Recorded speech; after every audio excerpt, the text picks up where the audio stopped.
നമ്മുടെ ഫോളോവേഴ്സിന് ഒരു സന്തോഷ വാർത്ത ഉണ്ട് കേട്ടോ. നമ്മൾ ഫ്രീ ആയിട്ട് ഒരു ജേഴ്സി കൊടുക്കാൻ പോവാണ്. നമ്മുടെ ചാവക്കാട് PPSൽ സ്കേറ്റിംഗ് ഷൂസും സ്കേറ്റിംഗ് ബോർഡും ഇപ്പൊ അവൈലബിൾ ആയിട്ടുണ്ട് കേട്ടോ. ആദ്യം നമുക്ക് ബേസിക് മോഡലിൽ നിന്ന് സ്റ്റാർട്ട് ചെയ്യാം. ഇത് നമുക്ക് ഏറ്റവും ബിഗിനർ എന്ന് പറഞ്ഞ മോഡലാണ്. ചെറിയ മക്കളൊക്കെ സ്റ്റാർട്ട് ചെയ്യുമ്പോൾ ഉപയോഗിക്കുന്ന ഒരു മോഡൽ കൂടിയാണിത്. നമുക്ക് സെക്കൻഡ് സ്റ്റേജിൽ വരുന്നതാണ് പ്രൊഫഷണൽ എന്ന് പറഞ്ഞ മോഡലാണ്. നമുക്ക് ഒന്നുകൂടി കോമ്പറ്റീഷൻ ലൈറ്റ് ആണ്. നെക്സ്റ്റ് ലെവലിൽ ഇപ്പൊ വരുന്നത് ഇൻലൈനർ എന്ന് പറഞ്ഞ മോഡലാണ്. അതായത് സെൻട്രൽ വീലുകൾ വരുന്ന ടൈപ്പിനെ നമ്മൾ ഇൻലൈനർ എന്ന് പറയാം. ഇതെന്ന് പറഞ്ഞാൽ ഇതിന്റെ ടോപ്പ് ലെവലിലുള്ള ഒരു മോഡലാണ്. ഹൈബ്രിഡ് എന്നൊക്കെ ഇതിന് പറയാം. സൈസ് കൂടുതലാണ്, ടയർ സൈസ്. അതുകൊണ്ട് തന്നെ നമുക്ക് സ്പീഡ് കൂടുതലായിരിക്കും. നമുക്ക് ഓരോ കാറ്റഗറിക്ക് നമ്മൾ ഹെൽമെറ്റ് സെറ്റുകൾ മാറ്റി മാറ്റി ഉപയോഗിക്കണം.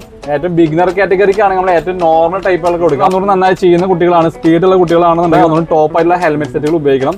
ഇതൊക്കെ ഹെൽമെറ്റ് സെപ്പറേറ്റും സെറ്റ് സെപ്പറേറ്റ് ആയിട്ട് വരുന്ന ടൈപ്പുകളാണ് ഇതൊക്കെ. സ്കേറ്റിംഗിന്റെ ബോർഡുകൾക്ക് എൻക്വയറി വന്നതോടുകൂടിയാണ് നമ്മൾ ബോർഡുകൾ ഇറക്കി തുടങ്ങിയിട്ടുണ്ട്.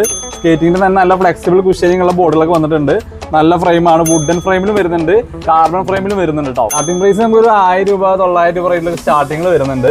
പിന്നെ കുട്ടികളുടെ സ്റ്റേജ് മാറുന്നതിനനുസരിച്ച് മോഡലുകളും മാറും. അതിൻ്റെതായ പ്രൈസ് ഡിഫറൻസ് ഉണ്ടായിരിക്കുന്നതാണ്. നിങ്ങൾ ചെയ്യേണ്ടത് ഇത്ര മാത്രം. നമ്മുടെ ഇൻസ്റ്റാഗ്രാം പേജ് സ്പോർട്സോഗ്രാം ഫോളോ ചെയ്യുക, PPSന്റെ ഇൻസ്റ്റാഗ്രാം പേജ് ഫോളോ ചെയ്യുക. അതിന്റെ അടിയിൽ ഫുട്ബോൾ കണ്ട് കമന്റ് ചെയ്യുക. കമന്റിന് 100ൽ കൂടുതൽ ലൈക്ക് കിട്ടണ, ഏറ്റവും കൂടുതൽ ലൈക്ക് കിട്ടണ ഒരാൾക്ക് നമ്മൾ ഫ്രീ ആയിട്ട് ഒരു ഫുട്ബോൾ ജേഴ്സി കൊടുക്കാൻ പോവുകയാണ്. ഓഗസ്റ്റ് 15-ന് നറുക്കെടുപ്പ് വരുന്നത്. അപ്പൊ ഇപ്പൊ തന്നെ കമന്റ് ചെയ്തോളൂ, ലൈക്കൊക്കെ വാരി കൂട്ടിക്കോളൂ. ഒരു ജേഴ്സി കൊണ്ടാൽ റെഡി ആയിക്കോട്ടെ.